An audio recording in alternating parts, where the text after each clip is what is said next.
বলছে সিদা সিদা আমার আমার কানাই কোথায়, আমার কানাই কোথায়? আমি তোদের সবাইকে দেখছি কিন্তু আমার কানাইকে আমি দেখতে পাচ্ছি না। ওরে সিদা তুই বল বল আমার কানাই কোথায়? আজ করে দুটি নয়ন ধারায় ভেসে যাচ্ছে। সিদা আর স্থির থাকতে পারলেন না, মায়ের চরণে আছাড় খেয়ে পড়ে বলছে মা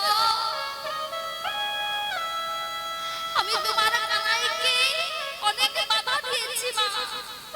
আমি হাতে ধরে টানতে টানতে নিয়ে যাব বলে যখন হাতে ধরে টানছি ও আমার হাত কেন ছেড়ে দিয়ে ওই কালী দহের সরোবরে ঝাঁপ দিয়েছে মা।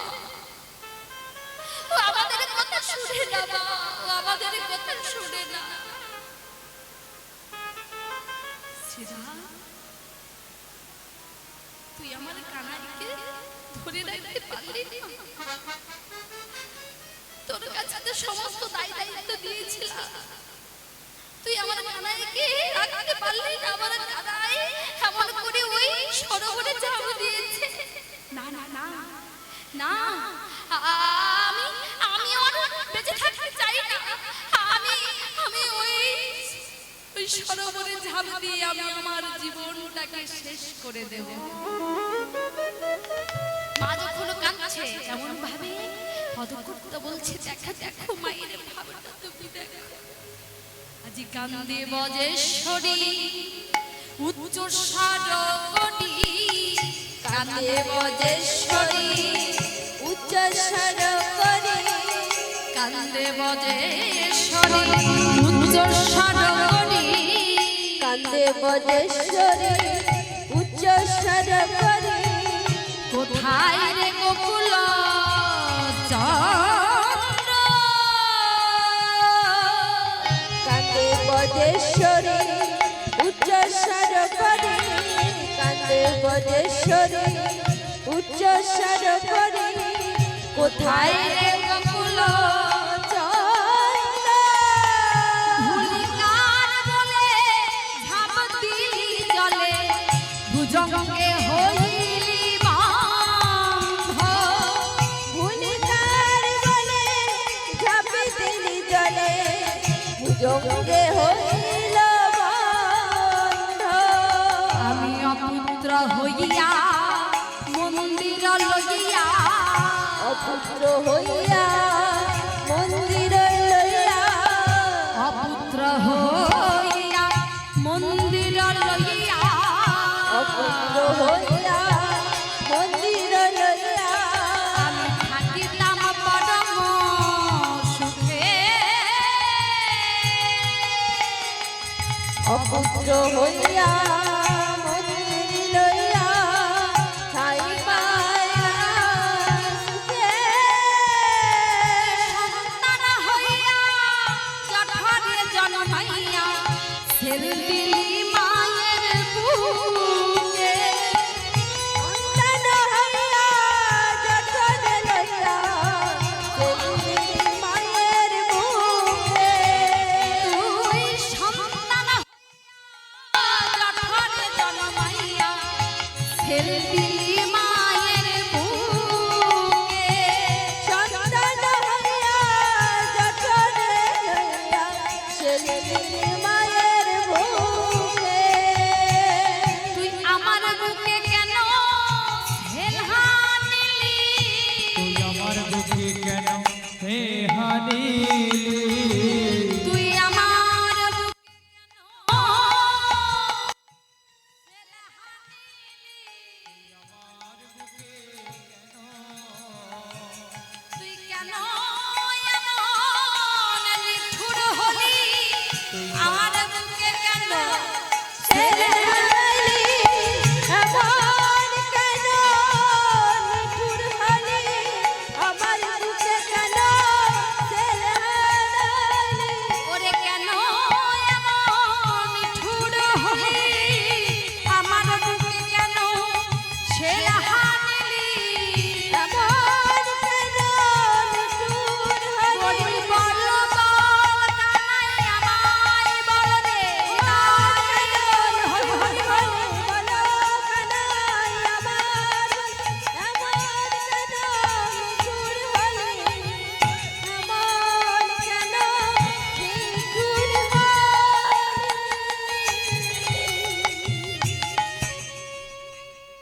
যখন ছুটতে ছুটতে গিয়ে সেই সরোবরে ঝাঁপ দেবে মা, বলরাম এসে মায়ের হাতখানা ধরেছে।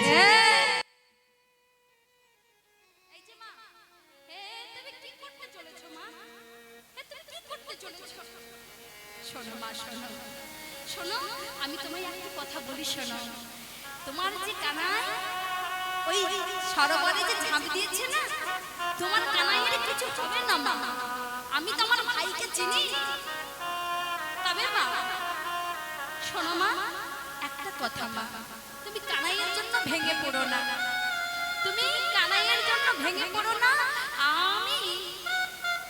আমি বলছি তোমার কানাইয়ের কিছু হতে পারে না, কিছু হতে পারে না, কিছু হতে পারে না। তুমি শুধু এখানে দাঁড়িয়ে দাঁড়িয়ে দেখে যাও ওই সরোবরের ভেতরে কি চলছে। ও মা, কানাই যেই না ঝাঁপ দিয়েছে, কালিও না কি করেছে? ফনা বিস্তার করিয়া কালিও আইলো, যত বিষ ছিল গোবিন্দের দিকে ছুড়িল, গোবিন্দের দিকে ছড়িয়া দিল। যেই নামা গোবিন্দের দিকে বিষগুলো ছুটছে, আর বিষে বিষে একদম গোবিন্দের দেহ তো নীল, আর একদম নীল নীলময় হয়ে গিয়েছে। গোবিন্দের দেহটা নীল হয়ে গিয়েছে। কালিও নাগ মনে মনে ভাবছে, এই তো আমার বিষের ক্রিয়া শুরু হয়েছে। এই যে ছেলে, তুমি আর বাঁচতে পারবে না আমার বিষ থেকে। শোনো, এখনই তুমি মারা যাবে। আমার দেহে যে পড়ে সে আর প্রাণ ফিরে পায় না। বুঝতে পেরেছো? ওমা, গোবিন্দের দিকে বিষ ছুটছে মা, গোবিন্দকে মারতে পারবে? ভগবানকে মারা বলে ভগবানকে মেরে ফেলো, তাকে মারবে কে মা? সে সবাইকে বাঁচিয়ে রেখেছে। সে জানে যে কাকে নিতে হবে আর কাকে নিতে হবে না। রাখে হরি মারে কে, মারে হরি রাখে কে?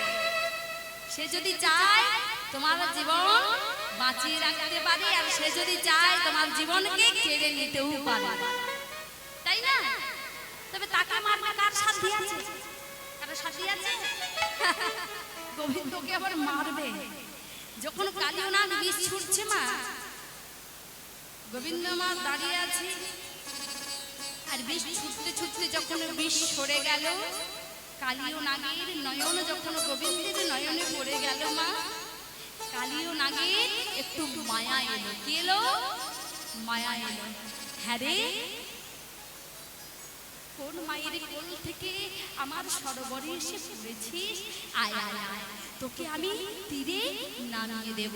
আয় আয় আয়, তীরে তুলে দি, আয় আমার কাছে আয়। শোন, আমি জীবনে কাউকে ক্ষমা করি না, আজ আমি তোকে ক্ষমা করব। দেখি আমার খুব মায়া হলো। আয় আয় আয়, আমি তোকে ওই তীরে তুলে দেব। ভগবান বলছে, ওরে কালিও, তোর বড় অহংকার।